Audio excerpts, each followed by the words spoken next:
Bonjour à tous, bienvenue si vous nous rejoignez sur Le Figaro TV. Que faut-il retenir du passage de François Bayrou devant la commission d'enquête parlementaire sur les violences en milieu scolaire hier après-midi?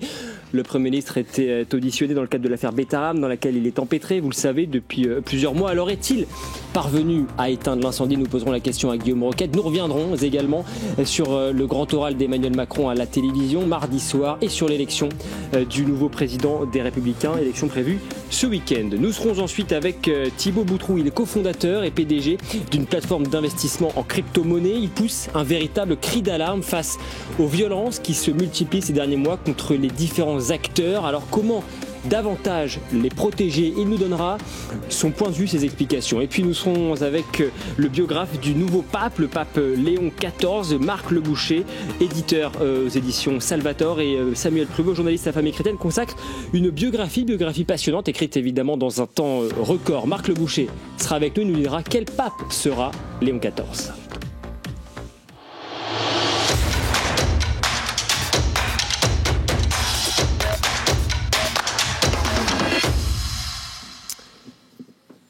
Bonjour Guillaume Roquette. Bonjour Timothée. Et Guillaume, François Bayrou était auditionné hier après-midi pendant près de 5h30 par la commission d'enquête parlementaire sur les violences en milieu scolaire à l'Assemblée nationale. Commission qui a donc pour but de faire la lumière sur ce que le Premier ministre savait des violences physiques, violences sexuelles au sein de l'établissement catholique sous contrat Notre-Dame de Betaram. Violences dans les années 70, années 80, années 90. François Bayrou était ministre de l'Éducation nationale de 93 à 97. Il était également élu local à Pau. Lui, il affirme que sa version des faits... président du conseil départemental. Absolument, des Pyrénées-Atlantiques. Il affirme que sa version n'a pas changé depuis le début, à savoir qu'il n'aurait pas eu d'informations privilégiées, qu'il n'aurait pas eu d'autres informations que celles parues dans la presse. Que vous inspire, Guillaume, cette affaire qui dure en réalité déjà depuis plusieurs semaines, plusieurs mois? Oui, effectivement, je pense la faiblesse de la position de François Bayrou tient à l'imprécision de ses premières déclarations.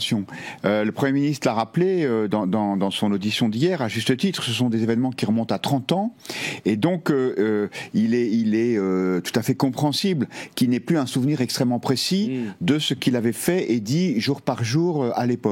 Moi, ce que je retiens de l'audition d'hier, c'est qu'il n'a pas changé. Il est resté sur ses positions, et peut-être y a-t-il eu un défaut de vigilance, peut-être y a-t-il eu une forme de déni, mais il me semble que rien n'a pu démontrer que François Bayrou a sciemment occulté des informations précises qui lui seraient revenues. Il y a eu une faille également dans sa communication depuis ces derniers mois, c'est ce que vous semblez peut-être dire quand vous évoquez notamment les premiers pas. C'est vrai que quand l'affaire est sortie, au début, il a semblé prendre le sujet, j'allais pas dire à la légère non plus, mais c'est vrai qu'on a le sentiment qu'au début, sa communication n'était pas très contrôlée sur ce sujet. Je pense qu'il a eu le sentiment, dès le départ, que c'était une affaire qu'on voulait monter contre lui, une sorte de boule puante envoyée par l'extrême gauche, et il a considéré que le meilleur moyen de répondre était de traiter cette affaire en quelque sorte par le mépris, c'est-à-dire sans s'y arrêter, et ça a pu donner le sentiment d'une forme de désinvolture. Alors que même qu'à mon avis, c'est que plutôt il était choqué qu'on puisse l'attaquer sur le sujet, choqué qu'on puisse imaginer qu'un établissement qu'il connaissait bien, puisque certains de ses enfants y sont allés, son épouse y était comme bénévole pour faire le catéchisme, qu'il aurait pu être en quelque sorte le complice de quelque chose. Ça, c'est la première partie, et puis ensuite il y a la séquence la plus récente où sa fille témoigne dans un livre avec des témoins de ces agressions, même s'il faut bien noter que ce que sa fille raconte, c'est des violences dont elle aurait été l'objet, mais pas à Betaram, mais on va dire dans un cadre périscolaire. Et donc là, on peut imaginer que l'affaire est devenue intime, difficile pour François Bayrou, parce que sa fille ne lui avait jamais parlé de ça, et que ça a dû contribuer à une absence de communication de sa part. Alors, je reviens sur cette audition d'hier après-midi, 5h30 d'audition. C'est évidemment très, très conséquent. Il a paru très offensif, François Bayrou, avec des échanges vigoureux, notamment avec le co-rapporteur de cette commission d'enquête, le député de la France Insoumise, Paul Vannier, le Premier ministre qui a dénoncé la supposée instrumentalisation politique de ce scandale. Il accuse Paul Vannier de ne pas chercher la vérité. C'est rare qu'une personne auditionnée s'en prenne comme ça avec autant de virulence à un co-rapporteur. Vous avez raison, c'est assez nouveau et c'est pour ça que je pense que l'audition d'hier marquera un tournant dans l'histoire et dans le caractère de ces commissions parlementaires. Il y a une dimension politique dans cette commission parlementaire. Il y a une dimension pour reprendre l'argument de François Bayrou. Évidemment politique. Et Paul Vannier, parlementaire de la France Insoumise, comme étaient d'autres parlementaires de la France Insoumise dans des commissions précédentes. Je pense à celle sur l'information, par exemple, où avaient été interviewés les principaux responsables des chaînes d'infos. En fait, ces commissions, on va dire les choses clairement, elles sont organisées, instrumentalisées, en général par la France Insoumise, pour essayer d'abattre des gens qui sont leurs adversaires. Donc, ça pouvait être CNews et Europe 1, dans le cas de d'une commission sur l'information dans les médias, et cette fois-ci, c'était sur François Bayrou. La différence, c'est que jusqu'à présent, parce qu'il y a une forme de solennité de ces commissions, parce que on prête serment de dire toute la vérité, les interlocuteurs sont en quelque sorte un petit peu sur la réserve. Alors il y a eu ça n'a pas été son cas en tous les cas. Non, et ça n'a pas été son cas. Et là, François Bayrou a voulu dire ça suffit. Ça suffit, c'est-à-dire que l'objectif de cette réunion n'est pas d'aider à voir la vérité, c'est de m'abattre.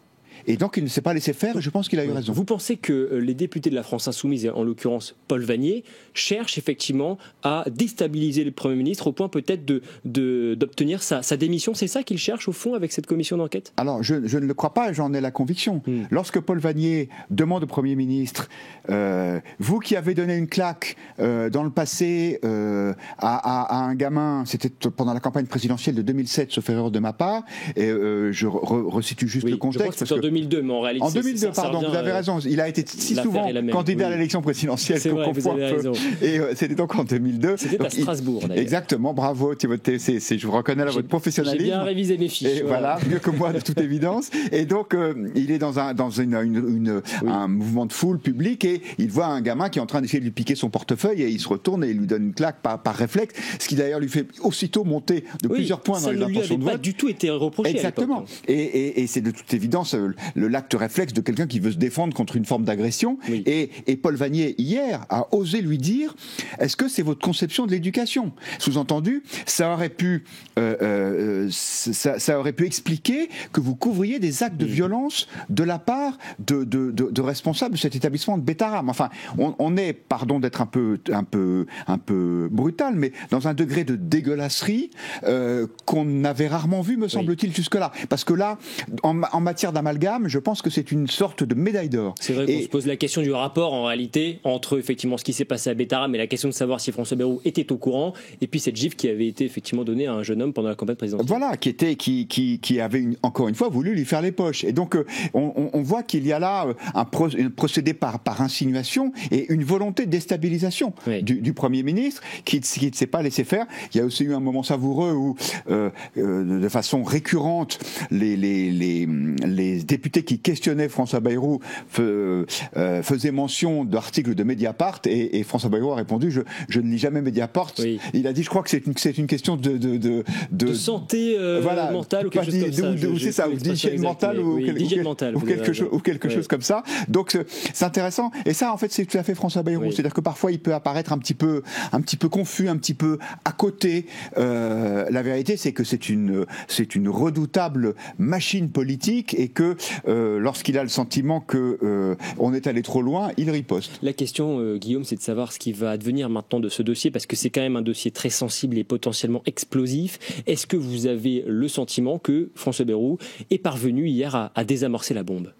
Alors je pense qu'il a réussi en tout cas à démontrer le caractère politicien de l'offensive qui est menée contre lui. Il me semble qu'il faut bien distinguer deux choses, l'enquête judiciaire qui est en cours sur ce qui s'est passé à Bétarame et puis l'offensive parlementaire contre François Bayrou. Une commission d'enquête parlementaire n'a pas à se substituer à la justice. Elle a à faciliter l'information de la représentation nationale, ce qui n'est pas du tout la même chose. Et je pense que sur le fond, François Bayrou n'a pas éclairci sa position position, puisqu'il a répété ce qu'il avait déjà dit. En revanche, là où me semble-t-il il a marqué un point, c'est qu'il a démontré le caractère politique, le caractère délibérément déstabilisateur de cette affaire menée par des parlementaires de la France Insoumise qui, derrière Bétharram, ont une ambition plus large, il faut bien le voir, qui est de discréditer l'enseignement privé catholique. Nous sommes dans un combat idéologique très clairement. Et l'avenir nous dira effectivement s'il y a des suites judiciaires ou pas à cette affaire qui, pour l'instant, en tous les cas, demeure sur le terrain politique. Pendant que le Premier ministre était auditionné par les députés de la commission d'enquête parlementaire, Emmanuel Macron, lui, était à Caen hier pour rendre hommage aux 2 agents pénitentiaires tués il y a un an au péage d'Incarville dans l'Eure lors de l'évasion de Mohamed Amra, le président de la République qui a ensuite visité la future prison de haute sécurité de Vendin-le-Vieil. Il a promis de mettre en œuvre une vraie révolution pour lutter contre la criminalité organisée. C'est pas anodin parce que ces derniers temps, ces derniers mois, il s'était plutôt cantonné à des dossiers de politique étrangère. Est-ce qu'il y a une volonté, Guillaume, de revenir sur le terrain intérieur, sur la scène nationale et en particulier le terrain du régalien ? Oui, je pense que le président de la République vit très mal sa marginalisation dans la vie politique de notre pays, ce qui explique, on y reviendra peut-être, cette émission interminable dans laquelle il a voulu faire croire qu'il était toujours aux affaires, ce qui n'est pas le cas, puisque de par sa responsabilité et la dissolution, il n'y a plus de majorité, et encore moins pour lui. Donc, en fait, il a récupéré, c'est une opération de communication, qui avait fait ses annonces sur les nouvelles prisons de haute sécurité, c'était Gérald Darmanin, le garde des Sceaux. La lutte contre le narcotrafic, c'est le résultat d'une proposition de loi qui avait d'abord été déposée au Sénat et qui ensuite a été adoptée par l'Assemblée nationale. Qui émane donc des parlementaires. Ça vient des sur ce dossier, qui sont les gens qui sont aux affaires, qui sont à la manœuvre, enfin à la manœuvre dans le bon sens du terme, c'est-à-dire qui sont en train d'agir. C'est le garde des Sceaux et le Parlement. Emmanuel Macron n'a absolument rien à voir avec ça. Maintenant, il essaye de dire je suis toujours là, ne m'oubliez pas. Il envoie des cartes postales, comme disait Nicolas Sarkozy. Je ne pense pas que ce soit de nature à véritablement transformer l'opinion qu'ont les Français sur lui. Il joue sur le contraste entre un François Bayrou qui était hier empêtré dans cette affaire Bétharram à l'Assemblée, dans cette commission d'enquête, et puis le président de la République qui serait sur le terrain, à l'œuvre, à la rencontre notamment des agents pénitentiaires. C'est pas dit qu'il y ait un résultat politique. Alors, je pense qu'il est certain que il essaie de profiter en quelque sorte de cela. Il vit mal cette nouvelle situation politique, dont il est encore une fois le premier responsable. J'allais dire, c'est de bonne guerre. C'est ça la politique. C'est la nature horreur du vide et la vie politique aussi. Encore une fois, je pense pas qu'il puisse en tirer un bénéfice politique important dans l'opinion. Il va être ramené à chaque fois aux limites de son bilan. C'est vrai que les oppositions lui reprochent énormément de parler pour ne rien dire. Qu'est-ce que vous, Guillaume, vous avez retenu de ce grand oral, cette émission télévisée, effectivement, mardi soir, plusieurs heures, là aussi, sur TF1 ? Ce que j'ai retenu ? Rien. Enfin, je ne sais pas ce que vous avez retenu, mais il y a une espèce d'annonce de référendum qui n'en est pas. Il va en faire, c'est possible. Sur cette loi sur la fin de vie, alors même qu'il n'est pas du tout évident qu'il en ait constitutionnellement le droit, puisque c'est pas forcément dans le champ d'application du référendum tel que le prévoit la loi fondamentale de 1958. Donc, moi, je n'ai pas compris cette émission. Ou plutôt si j'ai une explication, c'est que jusqu'à quelques heures avant, il avait décidé d'annoncer concrètement un référendum avec une question précise et un sujet. Et semble-t-il, d'après ce qu'on entend, mais ce sont les entourages qui parlent, donc c'est pour ça que je mets tous les conditionnels qui s'imposent, finalement il a eu peur. Pourquoi ? Parce qu'il s'est dit, quelle que soit la question du référendum, ce sera un vote pour ou contre lui, puisque c'est lui qui le demanderait. Je vous rappelle que c'est la prérogative du président de la République que de demander un référendum. Et donc il a passé 3 heures pour essayer de défendre son bilan, mais comme il n'avait rien à annoncer, comme vous le dites très justement, il était constamment sur la défensive. Donc je pense que cette émission a été une erreur de communication majeure de la part de l'Élysée. Mais le sujet du référendum n'est pas pour autant totalement enterré, il est encore sur la table. Est-ce que vous pensez que ce serait une bonne idée de convoquer les Français, Français sur un certain nombre de sujets. Je pense qu'il faut les convoquer sur des sujets qui soient des sujets forts. On ne demande pas, en dehors des élections à 45 millions d'électeurs, de venir pour savoir s'il faut ou non éteindre les écrans à partir de 18h15 pour les enfants de moins de 14 ans. Des sujets forts, ça veut dire l'immigration, la fin de vie par exemple. Oui, absolument. Et je pense que ce sont des sujets qui sont impliquants pour la société française, évidemment, l'immigration est par essence le sujet majeur, puisque vous savez que un certain nombre d'instances judiciaires n'ont de cesse que de détricoter la politique voulue notamment par le ministre de l'Intérieur, et donc effectivement avoir une sorte de caution populaire à cette politique, ce serait fort. Mais Emmanuel Macron ne le veut pas. Depuis qu'il a été élu président de la République en 2017, jamais l'immigration n'a reculé dans notre pays. Au contraire, on a même battu un nouveau record l'année dernière. Donc Emmanuel Macron voudrait tirer le profit politique d'un référendum, mais sans avoir le courage de s'engager sur des vrais sujets. Il y a là, me semble-t-il, une contradiction. Il y a une séquence qui n'a pas échappé aux commentateurs que nous sommes, c'est cette question sur 2032. Vous savez que Emmanuel Macron, pour le coup, peut se représenter constitutionnellement en 2032 et non pas en 2027. On aura l'occasion d'y revenir. D'autres, en tout cas, se préparent avant 2032. Il y a donc 2027. C'est le cas des Républicains. Vous consacrez d'ailleurs un dossier dans les pages du Figaro Magazine ce week-end. On va en parler. Bruno Retailleau est donné favori devant Laurent Wauquiez. Est-ce que cette élection interne aux Républicains est le coup d'envoi officieux de la campagne pour 2027? Oui, je le pense. Le problème de la droite, c'est que une nouvelle fois, elle a plutôt pléthore de candidats. Il y a d'abord un certain nombre de personnalités qui s'y verraient bien, et puis il y a aussi des stratégies, et notamment la stratégie qui consiste à ou bien élargir la droite jusqu'à aux zémouristes, on va dire, voire peut-être plus loin, ou bien être une partie du bloc central avec Édouard Philippe, on va dire, pour faire court. Et là... qui lui en a très envie, par ailleurs. Lui en a très envie. Alors, et Bruno Retailleau et Laurent Wauquiez ont dit que n'étaient pas favorables à cela. Mais les Républicains, aujourd'hui, sont marginalisés dans la vie politique.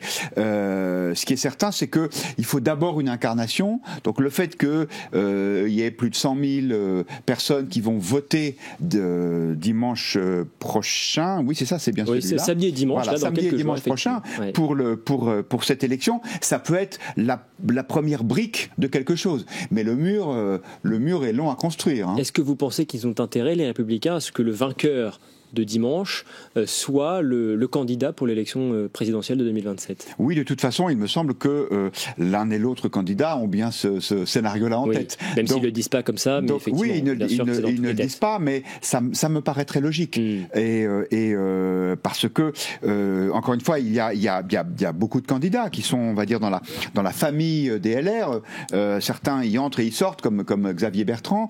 Donc, le fait d'avoir cette caution des militants, je pense, serait un premier atout pour une candidature présidentielle. Un mot, Guillaume, sur ce dossier que vous consacrez dans le Figaro Magazine ce week-end. Vous avez interrogé les deux candidats, Bruno Retailleau, Laurent Wauquiez. Vous leur avez proposé de dialoguer avec les auteurs, Mickaël Prazan, Mathieu Bock-Côté, notamment en particulier sur la question de l'islamisme et la question de l'état de droit. Est-ce que c'est sur ces thématiques-là que l'élection se joue? Je le pense, parce que sur le plan économique, on connaît le programme des Républicains, on va dire qu'il est globalement social-libéral. C'est à peu près le même que celui des macronistes et celui d'Édouard Philippe. Donc effectivement, c'est sur ces sujets régaliens, c'est sur la nécessité ou non d'une rupture, et notamment sur ce que l'on appelle l'état de droit, l'idée de dire que l'état de droit doit absolument s'adapter à une nouvelle réalité, qui est une réalité qui, sur les sujets régaliens, est beaucoup plus dure, et que donc il faut une rupture. Ce qui est intéressant, c'est que les deux candidats sont à peu près d'accord en fait sur ces sujets-là. Donc c'est vraiment plus le choix entre deux personnes qu'entre deux programmes. Merci beaucoup Guillaume Roquette en couverture du Figaro Magazine ce week-end. Léon XIV, une promesse pour l'Église avec l'excellent dossier de l'historien Jean Sévia, le reportage à Rome également de Guyane de Monjou, et puis les bonnes feuilles de l'une des toutes premières biographies consacrées au nouveau pape. Elle est signée Christophe Héninck, journaliste à la Croix. Il est d'ailleurs venu nous en parler dès lundi dans Merci à vous Timothée, et bon anniversaire, parce qu'il paraît que vous avez 30 ans. Et je vois que vous êtes extrêmement bien informé, Guillaume. Métier. Je n'en doutais pas, effectivement. Merci cher Guillaume, c'est très gentil, effectivement, 30 ans aujourd'hui, comme quoi tout arrive. Merci beaucoup Guillaume, et je vous le disais tout à l'heure également, nous serons dans un instant avec un autre biographe de Léon XIV, ce sera Marc Leboucher. On en parle avec lui d'ici une dizaine de minutes. Avant de revenir sur le parcours du pape, on va parler crypto-monnaie. Vous le savez, les agressions s'accélèrent ces dernières semaines dans l'Hexagone face à certains entrepreneurs, face à certains investisseurs, face à leurs proches également. Dernier exemple en date, ces images qui ont fait le tour d'Internet et qui font froid dans le dos. À Paris, cette semaine, 4 personnes masquées ont tenté de s'en prendre à un couple ainsi qu'à leur enfant. Ça s'est passé en pleine rue, dans le 11e arrondissement de Paris. On en parle dans un instant avec Thibaut Boutroux qui est justement PDG de d'une plateforme d'investissement très importante de crypto-monnaie. On en parle avec lui dans quelques secondes.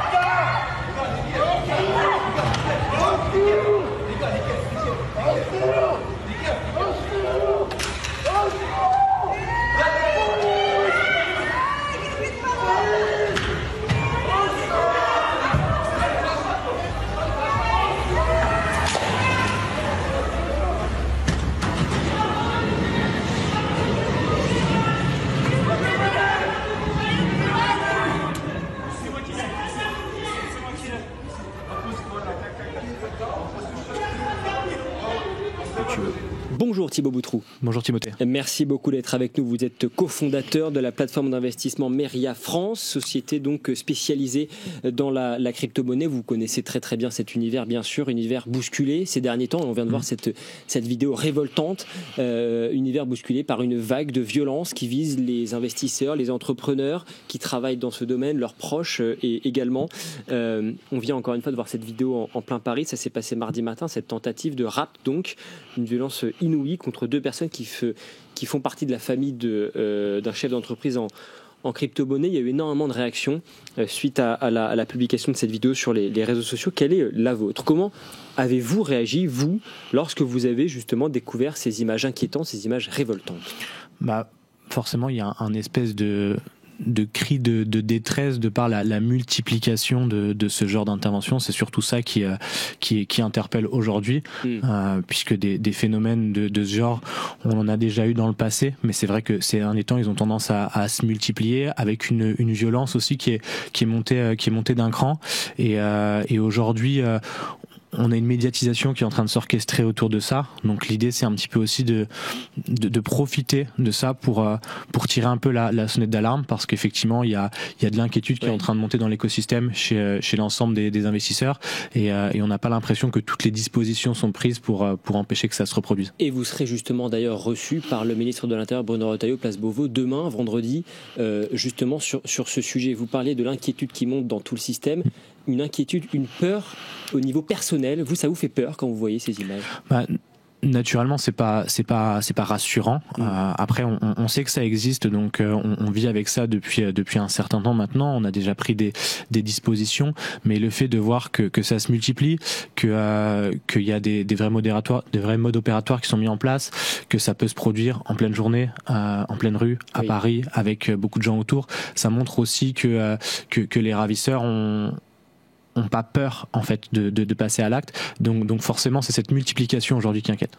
Multiplication effectivement, parce qu'il y a cette vidéo là qui fait beaucoup parler cette semaine, mais il y a également un autre cas, par exemple début mai, le père d'un homme ayant fait fortune dans les crypto-monnaies qui a été libéré après que 4 ravisseurs lui aient tranché un doigt pour obtenir une somme très élevée, mode opératoire qui rappelle celui également du kidnapping de David Ballan il y a 3 mois et demi, cofondateur d'une start-up. Vous, votre associé d'ailleurs chez Meria France, Owen Simonin, alias Asher, a lui aussi été victime il y a 2 ans d'une agression à son domicile. C'est en train de devenir un mal français, ces agressions? C'est pas un mal qui est uniquement français, hein. Il y a d'autres cas similaires un petit peu partout dans le monde. Mais la France est quand même particulièrement. Mais la France ces derniers temps, il y en a eu plusieurs effectivement. Il y a plein de raisons à ça, et je pense qu'une des raisons principales, c'est tous les fantasmes qui persistent autour des crypto-monnaies, beaucoup d'idées reçues qu'on a alimentées sur le fait justement que tous les gens qui étaient dans les cryptos étaient forcément fortunés, que les cryptos étaient intraçables, et qu'on pourrait pas nous retrouver en fait si on passait à l'acte. Et donc tout ça fait que les gens qui détiennent de la crypto aujourd'hui deviennent des cibles un peu faciles, alors que au contraire on se rend compte que dans les derniers cas qu'il y a eu, tous les fonds ont été récupérés, puisque au contraire les crypto-monnaies sont très facilement traçables. Donc c'est beaucoup de risques qui sont pris pour au final un bénéfice qui est quasi nul pour les on va y agresseurs. revenir. C'est vrai qu'on a l'impression que ces agresseurs sont prêts à tout. On parlait notamment de ce doigt coupé. C'est pas un cas isolé. Vous, là aussi, votre associé a été victime d'une agression. Il vous a raconté ce qui s'est passé? Du coup, oui, forcément, je l'ai eu assez rapidement. Alors les deux cas étaient sensiblement différents. Là où ce qui est arrivé à Owen, c'était un cas, on va dire, isolé. C'est quelqu'un qui est passé à l'acte seul, qui s'est dénoncé par lui-même à la police après, qui était dans une situation personnelle un peu compliquée. Mais c'est une agression à son domicile? C'était une agression à son domicile avec une arme à feu. Là, on est sur un cas différent, parce que là, ce qui inquiète aussi, c'est qu'on a un mode opératoire qui se répète avec des gens qui sont mandatés pour ça. Donc il y a des commanditaires derrière, ce qui peut laisser entendre qu'il y en aura d'autres. Quel est justement le mode opératoire? Vous parlez d'un mode opératoire qui se calque en fait sur les différentes agressions.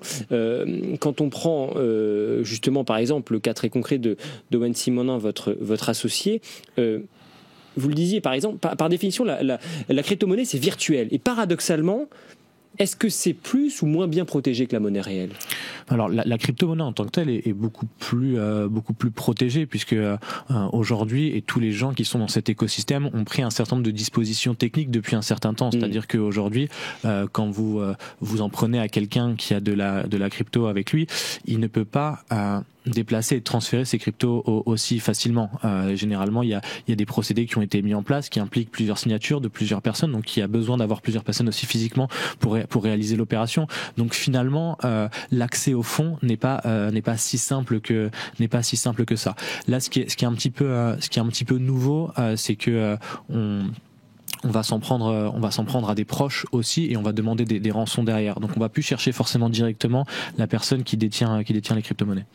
Hier, Paymium, la société justement concernée par la tentative de kidnapping de mardi, a appelé les autorités à mettre en place des mesures immédiates pour protéger les acteurs. Vous appelez l'État aujourd'hui à tout mettre en œuvre pour assurer votre protection, pour assurer celle de vos proches. Quelles mesures concrètement appelez-vous de vos voeux? Ouais, naturellement. Donc déjà que le fait soit pris en considération, en fait, qu'il y ait une vraie prise de conscience sur ce qui est en train de se passer, pour qu'on garde aussi cet écosystème crypto qui est fort en France, et qu'on le garde sur le territoire. Mais comment mettre cette protection en place? Parce qu'on va pas mettre un garde du corps pour chaque salarié d'une entreprise de crypto-monnaie. Ça paraît effectivement compliqué. Je pense qu'il y a des petites choses qu'on peut faire déjà sur retravailler les éléments de langage, sur justement retirer tous les fantasmes qui existent autour des cryptos, pour ne pas attiser un petit peu la curiosité des malfaiteurs et les dissuader de passer un peu à l'action. Ensuite, pour le coup, ce qu'on a vu des dernières agressions, c'est que les autorités ont plutôt bien réagi, ont plutôt réagi vite. Donc ça, c'est quand même à saluer. Maintenant, ce qu'il faut aussi, c'est que le dispositif de justice qui soit mis en place derrière puisse aussi faire son travail assez rapidement, qu'on ait des condamnations sur les gens qui sont interpellés et qui réalisent ces actes, pour faire monter encore d'un cran la dissuasion autour de ces agressions. Qu'allez-vous dire à Bruno Retailleau demain? On va surtout déjà écouter ce qu'ils ont à dire. Pour le coup, on n'a pas beaucoup d'éléments aujourd'hui sur l'ordre du jour détaillé de la réunion. Donc on va écouter ce qu'ils ont à dire. On va partager un peu nos inquiétudes, et puis essayer de travailler un peu main dans la main pour mettre en place des choses et éviter que ce genre d'action se reproduise. Alors vous l'avez souligné, le monde de la crypto n'a pas attendu en réalité pour justement mettre en place un certain nombre de mesures pour tenter de se protéger déjà seuls. Certains investisseurs affirment avoir d'ores et déjà modifié par exemple leurs habitudes de déplacement, faire attention à ne laisser aucune trace de leur adresse, aucune trace de leurs biens également sur Internet. C'est votre cas aussi, il y a un degré de vigilance qui est particulièrement élevé quand on travaille dans le monde de la crypto-monnaie. Ouais, bien sûr. Puis nous, du coup, de par l'événement qui est arrivé à mon associé Owen, on a eu un électrochoc qui a fait qu'on a rapidement pris un certain nombre de mesures. Comme quoi, par exemple? Mais comme beaucoup de mesures, que ce soit à domicile professionnel, on a parlé des déplacements, on a parlé de la manière dont on va communiquer sur les réseaux pour éviter de faire en sorte qu'on puisse être identifié ou localisé à un endroit en temps réel, sur des dispositifs qui sont de vidéosurveillance mais partout, des espaces qui sont sécurisés, qui sont badgés pour limiter les accès en fait aux gens qui vont pouvoir y accéder. Donc il y a un certain nombre de choses qui sont mis en place, qui sont naturellement très intrusifs dans la vie quotidienne, mais qui font malheureusement aujourd'hui partie de la réalité de quelqu'un qui travaille dans les cryptos. Ça veut dire que concrètement, vous faites particulièrement attention, par exemple, à ce que absolument personne ne sache où vous habitez. On essaye de faire en sorte de... Ouais. Il y a un secret total, même avec vos proches, peut-être ?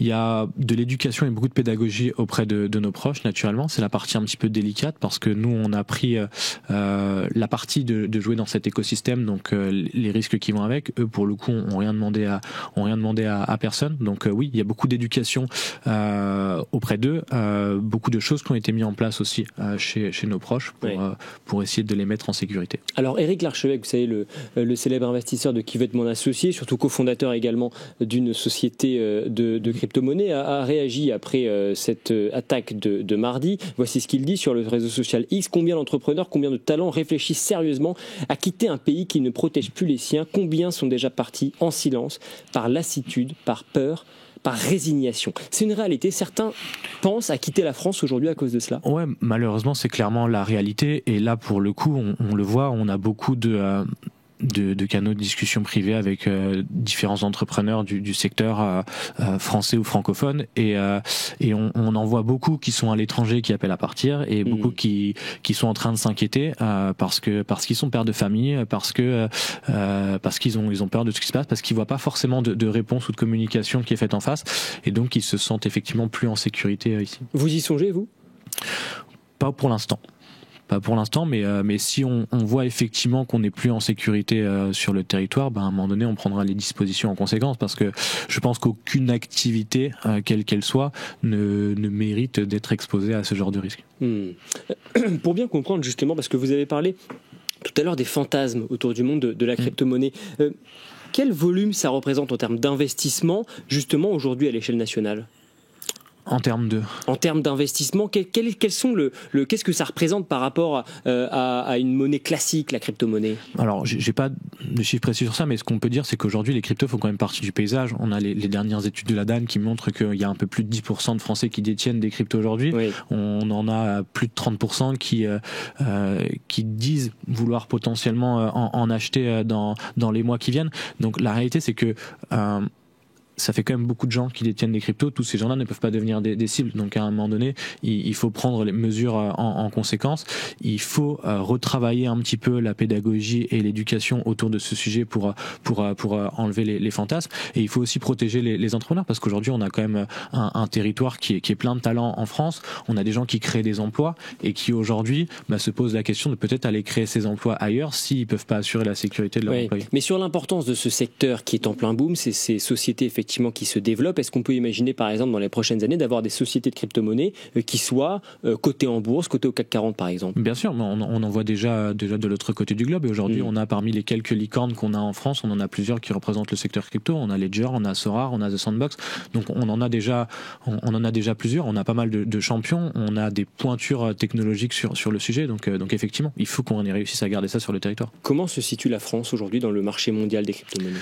On est plutôt bien placé sur le plan technique au niveau de l'échiquier mondial. On va retrouver aujourd'hui des talents français chez n'importe quelle grande société crypto au niveau international. On a perdu un petit peu de vitesse avec un petit peu avec le climat réglementaire qui a mis un petit peu de temps à s'adapter, qui est en train d'évoluer avec toute cette harmonisation qui est en train de se faire au niveau européen, là où d'autres zones géographiques ont été un peu plus pragmatiques. Donc on est en train de rattraper un petit retard qu'on a pris, mais on a les talents nécessaires sur le territoire pour se repositionner sur la carte. Phénomène en tous les cas financier considérable, et ça c'est factuel, avec quand même cet l'aléa de la volatilité des cours, et on l'a vu par exemple avec les annonces de Donald Trump qui ont tout de suite eu un impact considérable sur les cours de crypto-monnaie. Est-ce que c'est pas un frein malgré tout, selon vous, au développement de ces cryptos ? La volatilité, forcément, en fait, elle est autant un frein qu'un accélérateur, puisque c'est cette volatilité qui va attirer un petit peu les spéculateurs et les nouveaux entrants, et c'est tout ça qui va permettre d'amener des capitaux qui permettent de financer cette innovation. Et en même temps, forcément, elle fait peur. Donc, elle va peut-être restreindre certains. C'est vrai que c'est quand même souvent présenté comme une bulle dangereuse, les crypto-monnaies. Alors, il y a des phénomènes de bulles à l'intérieur du secteur, mais les cryptos ne sont pas une bulle par nature, elle est fondée sur rien, mais on peut faire le même parallèle avec Internet, où on a eu à un moment donné des grosses prises de valeur, puis des grosses corrections, des respirations, et on a différents cycles. Donc dans les cryptos, c'est un petit peu pareil. On a des grosses prises de valeur, puis on a une respiration, et on a uniquement les projets les plus solides qui vont persister, qui vont rester dans le temps. Moi, ça fait aujourd'hui 8 ans que je suis sur ce secteur d'activité. J'ai vu des boîtes grandir, j'en ai vu mourir, et on voit à chaque vague, on voit des nouveaux opportunistes qui viennent et puis qui repartent, et puis pendant ce temps-là, on en a qui sont en train de construire des choses petit à petit et qui deviennent de plus en plus grosses. Et pour comprendre jusqu'où on peut aller, question très concrète par exemple, est-ce que vous diriez aujourd'hui, vous conseilleriez, je ne sais pas, un commerçant par exemple, un boulanger, un boucher, d'accepter d'être payé en crypto? Aujourd'hui, de toute manière, il ne perdrait rien à accepter d'être payé en Bitcoin. La réalité, de toute manière, c'est que l'adoption, elle va même peut-être plus se faire par le biais des réseaux de paiement. Aujourd'hui, on a par exemple Visa et Mastercard qui sont hyper actifs sur le sujet, et aujourd'hui, on a plein de cartes crypto qui sont adossées à ces moyens. Donc, on peut venir avec une carte de paiement traditionnelle, avoir un compte crypto derrière et payer. Et en fait, la compensation, elle se fait directement. Donc, sans le savoir, le commerçant est payé en crypto, mais il y a une compensation qui est faite qui fait qu'il va recevoir sa monnaie en euros. Très rapidement pour terminer, on sent quand même que la crypto est de plus en plus prise au sérieux par les autorités, par les banques centrales, notamment Donald Trump en a beaucoup parlé, par exemple. Vous sentez que les lignes sont en train de bouger. Le sujet d'ailleurs a été abordé également au Parlement européen. Oui, bien sûr, le sujet est en train de bouger. Il y a une harmonisation réglementaire qui est en train de se faire. On voit aussi les institutionnels qui sont en train de se mettre largement. Aujourd'hui, il n'y a aucune grande banque mondiale qui ne s'intéresse pas au sujet, qu'il n'y a pas des groupes de travail, qu'il n'y a pas des produits qui sont déjà en phase. Donc oui, il y a un changement qui est en train de s'opérer, c'est certain. Merci beaucoup. Merci beaucoup d'être venu nous voir dans Point de vue, cofondateur de Meria Finance, société spécialisée dans la crypto-monnaie. On continue évidemment de suivre ce dossier, notamment ce qui ressort de cette réunion à laquelle vous participerez avec le ministre de l'Intérieur demain, place Beauvau. C'est un livre très attendu, un livre publié dans un temps record, moins d'une semaine après l'élection de Léon XIV sur le trône de Saint-Pierre. Le journaliste Samuel Pruvot et l'éditeur Marc Leboucher publient dès cette semaine une biographie du nouveau pape, de son enfance aux États-Unis à la curie romaine, en passant par les années passées comme prêtre missionnaire au Pérou, de nouveau aux États-Unis également comme prieur général de l'ordre de Saint-Augustin. Ils ont épluché dans ses moindres détails le parcours de Robert Francis Prévost, devenu jeudi dernier le 267e pape de l'histoire. On en parle tout de suite avec l'un des deux auteurs de ce livre, Marc Leboucher. Je vous propose d'abord d'écouter justement le principal intéressé, le pape Léon XIV, qui recevait hier matin au Vatican des représentants des 23 églises orientales, l'occasion d'appeler une nouvelle fois à la paix dans le monde entier. On l'écoute. Perché questa pace si diffonda, io impiegherò ogni sforzo.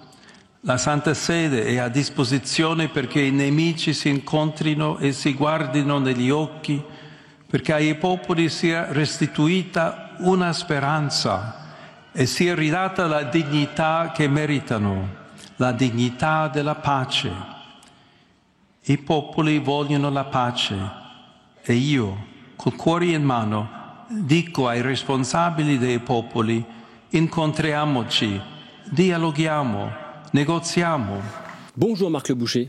Bonjour. Merci beaucoup d'être avec nous. Vous êtes directeur littéraire des éditions Salvator et co-auteur avec le journaliste Samuel Pruvot de cette biographie du pape Léon XIV, sortie en librairie dès hier, dans un temps record. Vous allez nous raconter comment vous avez fait quand même. Ça s'appelle Léon XIV, l'apôtre de la paix. Justement, première question, comment avez-vous réussi à sortir ce livre aussi rapidement? Alors, c'est une question qu'on nous pose souvent. J'insisterai pour dire que c'est d'abord un travail d'équipe. Et en effet, une petite équipe a travaillé à Rome de manière très soutenue pendant quelques jours.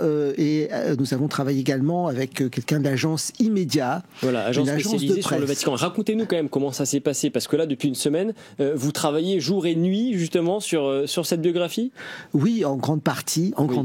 Bon, je vous rassure, on continue d'être souriant et de bonne humeur. Non, parce que vos détracteurs vont vous dire non, mais en fait, vous moquez de nous, vous avez utilisé ChatGPT. Nos détracteurs, effectivement, pensent que c'est ChatGPT, l'intelligence artificielle. Alors, je précise d'abord que, évidemment, il y a des choses qu'on peut anticiper dans la mesure où, malheureusement, la santé du pape François a été très chancelante durant les derniers mois. La perspective d'un décès était envisagée. Donc là, on avait pu préparer des éléments, bien sûr, lecture de bilan. Après, on peut aussi anticiper sur le profil des cardinaux, sur le parcours de chacun. Voilà, un travail d'équipe aussi le permet. Alors ensuite, il y a eu tout ce travail, je dirais, dans les heures qui ont suivi l'élection, la fumée blanche. D'abord, c'était récolter évidemment des informations et les vérifier, car aujourd'hui, beaucoup de fake news, beaucoup de choses approximatives circulent. Oui. Il a fallu aussi, en effet, trouver la forme adaptée et également le fait d'être sur place, ce n'est pas anodin. Vous étiez à Rome. Nous étions à Rome, tout à fait. Justement, et d'ailleurs, vous avez eu un privilège très important. Vous avez rencontré le pape Léon XIV au lendemain de son élection, et d'ailleurs vous en faites le récit dans la préface de ce livre. Racontez-nous justement cette rencontre. Eh bien, cette rencontre, elle est d'abord le fruit d'une relation amicale. Il se trouve que je suis l'ami de longue date du cardinal Philippe Barbarin, et comme j'étais à Rome, je lui ai fait un SMS un ou 2 jours avant, lui disais, tu sais, je suis dans la ville éternelle, si tu veux qu'on se voit, c'est possible. Et il vous a proposé de vous ouvrir les portes du Vatican. Et alors, il m'a donné rendez-vous, comme on donne rendez-vous à un copain le vendredi matin de l'élection, juste après la messe à la chapelle Sixtine. Je crois qu'il aurait pu m'emmener dans un troquet ou dans une pizzeria, comme beaucoup de cardinaux le font de prélats, et il me dit simplement, viens me retrouver à Sainte-Marthe. Donc je rentre à Sainte-Marthe, et puis il m'emmène très simplement à la salle à manger. La salle à manger, je me retrouve comme peut-être le seul laïc français, le seul laïc en tout cas parmi un aréopage de cardinaux. Ils étaient une vingtaine, trentaine, répartis dans des petites tables. Nous allons très simplement au buffet de crudités nous servir. Nous commençons à discuter avec le cardinal Barbarin. J'étais à côté d'un cardinal malgache, thaïlandais, italien, indien. Et puis, au cours du repas, la porte s'ouvre et le pape, le nouveau pontife, apparaît avec son entourage. Et à ce moment-là, voilà. Racontez-nous justement qu'il est déjà humainement. C'est vrai que on l'a beaucoup décrit comme quelqu'un de plutôt réservé, de plutôt timide, voire un peu taiseux, un peu effacé. Est-ce que c'est le cas ? Eh ben, écoutez, moi, je ne dirais pas ça. D'abord, j'étais présent avec mes collègues sur la place Saint-Pierre la veille, au moment de l'annonce de l'élection, et nous avons entendu tous sa prise de parole. Je crois qu'au début, il y avait une certaine émotion, peut-être des yeux qui se mouillaient de la part du Saint-Père, mais en même temps, une voix très assurée, très chaleureuse, mais en même temps, avec une belle fermeté. Hein, voilà. Donc, je me suis dit, tiens, pour un homme timide, quand même, il a une voix forte. Et puis, le lendemain, nous avons eu ce petit dialogue affable, et la répartie, le sens de la répartie le marque aussi. Hein, voilà. Justement, vous le racontez dans ce livre, il vous a confié une mission, Marc Le Boucher. Voilà. Il vous a demandé de découvrir quelle est l'origine du nom de son grand-père. Et c'est l'occasion de parler de ses origines françaises. En tous les cas, c'est quelque chose dont on a beaucoup parlé sur les réseaux sociaux, également dans la presse. On a entendu beaucoup de choses. J'ai même lu qu'il serait cousin avec Édouard Philippe, voire parent avec Catherine Deneuve. Oui, c'est vrai ou c'est complètement farfelu ? Ça, évidemment, en remontant très loin, on peut sans doute trouver des parentés. En tous les cas, il y a des origines normandes. Alors, il y a les origines normandes, puisque une grand-mère est partie du Havre en bateau, de la famille Fontaine, apparemment. En même temps, moi, je suis familialement d'origine du Berry, du Cher, et il y a dans mon village, non loin du vignoble de Medtoussalon, des gens qui s'appellent Prévost. Donc des Prévost, on en a beaucoup en France. C'est un nom français. C'est un nom français, et c'est un nom qui fait référence à une fonction administrative de l'Ancien Régime, un peu administrative et policière. Le Prévost, effectivement, assurait un peu l'ordre. Donc il y a de fait des origines françaises. On en trouve aussi beaucoup au Canada. Alors, mais au-delà de cela, est-ce que vous qui avez épluché le parcours, la vie de ce nouveau pape, est-ce que vous avez retrouvé justement dans ce parcours, dans certaines déclarations, un lien d'affect ou en tout cas un rapport particulier avec la France ?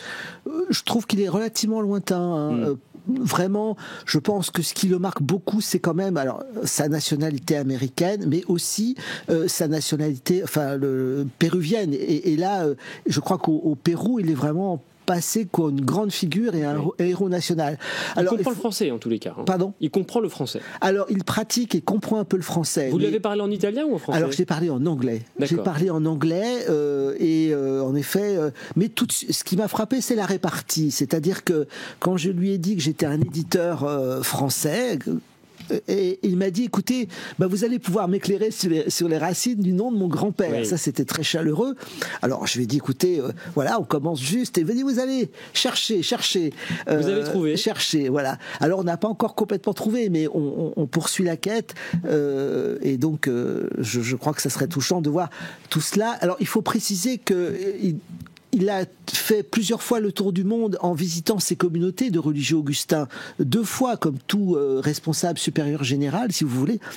Il a une expérience internationale que n'avait pas le pape François ou le pape Jean-Paul II, qui étaient très attachés et très enracinés dans leur pays d'origine. Pour avoir abondamment couvert ce conclave pour le Figaro TV, on a l'impression, lorsque l'on parle aux différents acteurs, qu'en réalité, il a très vite fait l'unanimité dans le collège cardinaliste. Oui. C'est le cas également, en tout cas, c'est ce que vous découvrez dans cette enquête-là aussi ? Oui, tout à fait. On sent quand même que, de fait, il y a eu un mouvement assez rapide. Voilà, les informations sourcées nous le précisent. 2 choses ont pu jouer.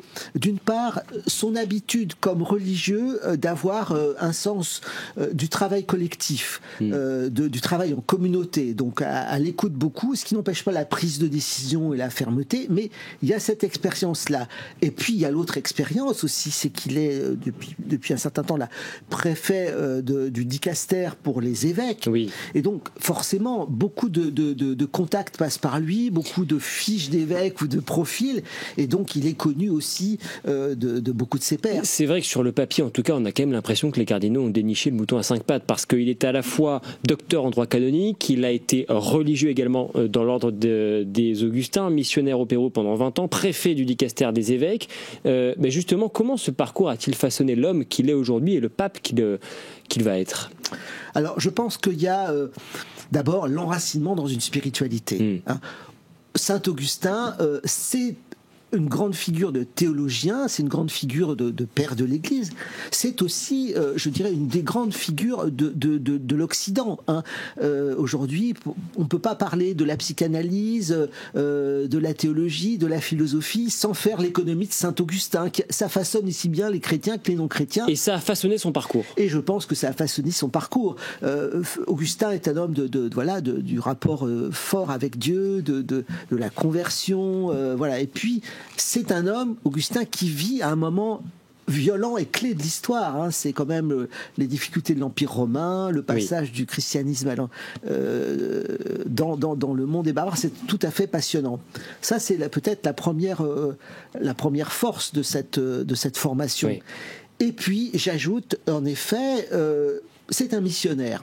Alors un missionnaire, c'est quelqu'un qui a l'expérience au fond du déracinement, de choisir de quitter son pays, sa culture d'origine pour l'annonce de l'évangile, ce qui suppose en effet un travail spirituel et culturel très fort. Et donc ça suppose également évidemment cette connaissance du déracinement qui va l'ouvrir à l'aide aux migrants, à la perception de notre monde où nous passons les uns les autres aussi beaucoup d'une culture et d'un pays à l'autre. Et c'est vrai qu'on a beaucoup parlé effectivement de ces 20 années qu'il a passé au Pérou comme prêtre missionnaire.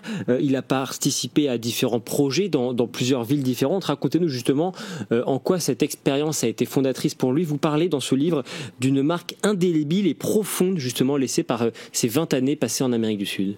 Oui, alors je crois qu'il y a effectivement cette découverte d'une autre culture qui est différente de l'Amérique du Nord ou de l'Europe. C'est là qu'il a développé par exemple une sensibilité sociale importante. Absolument. Pensons à la condition des paysans dans ce pays, pensons à la violence politique. C'est un pays qui a connu beaucoup de soubresauts avec certains présidents de la République, la marque de la corruption. Donc il y a cette ouverture. C'est aussi une autre civilisation. Bon, voilà, ce monde marqué par les Incas, le monde indien, très différent. Donc forcément, il y a ce choc de cette culture missionnaire et ce choc du coup du social. ce n'est pas un hasard, en effet, s'il choisit. Alors, tout le monde s'attendait peut-être à ce qu'on ait un, je sais pas moi, François II ou un Jean XXIV, voilà, ou un Paul VII, je ne sais pas.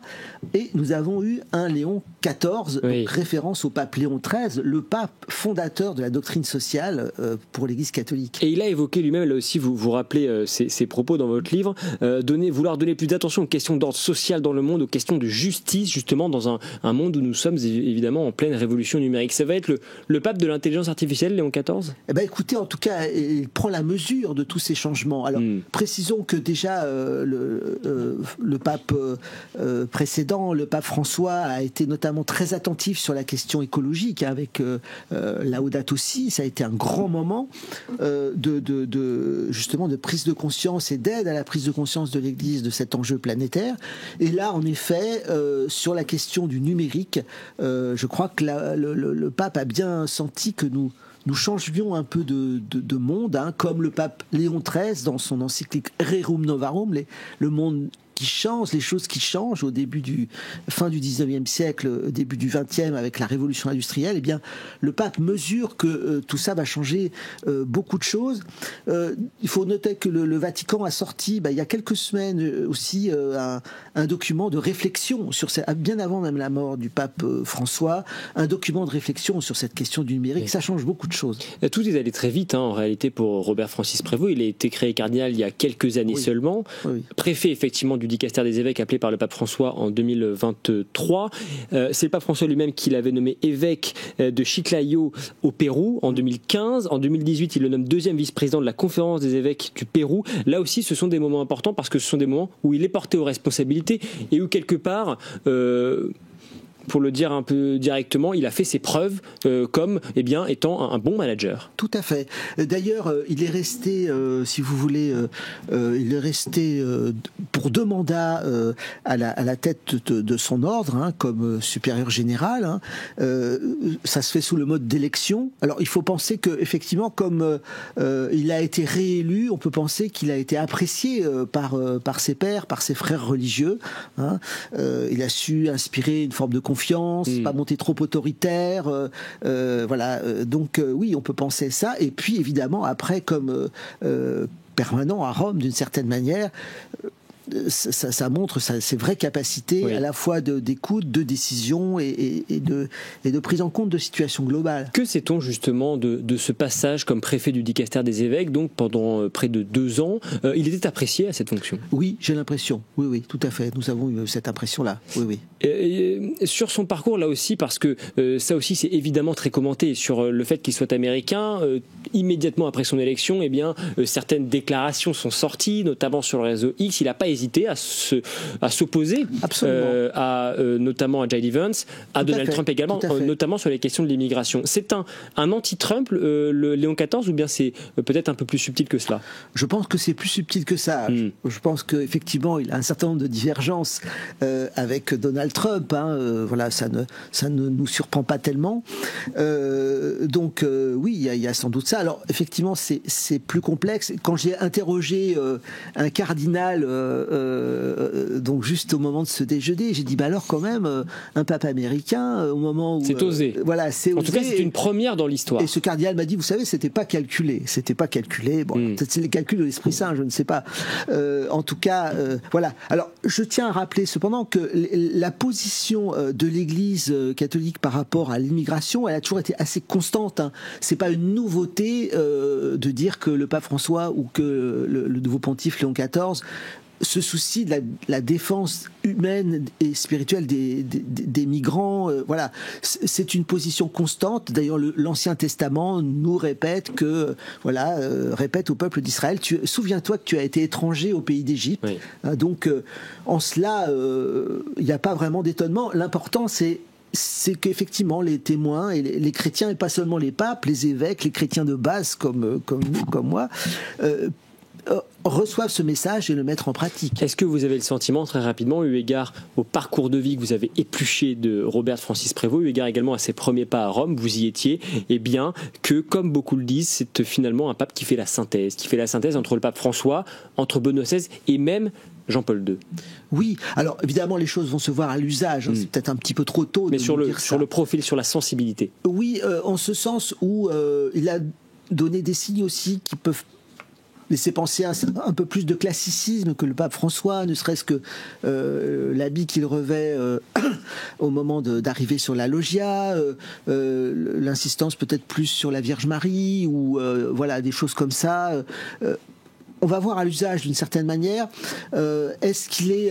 c'est vrai que le pape François avait aussi le souci de marquer l'opinion ou des coups de gueule, pardonnez-moi l'expression, mais au moins des choses un peu marquantes ou des gestes forts, certains gestes forts.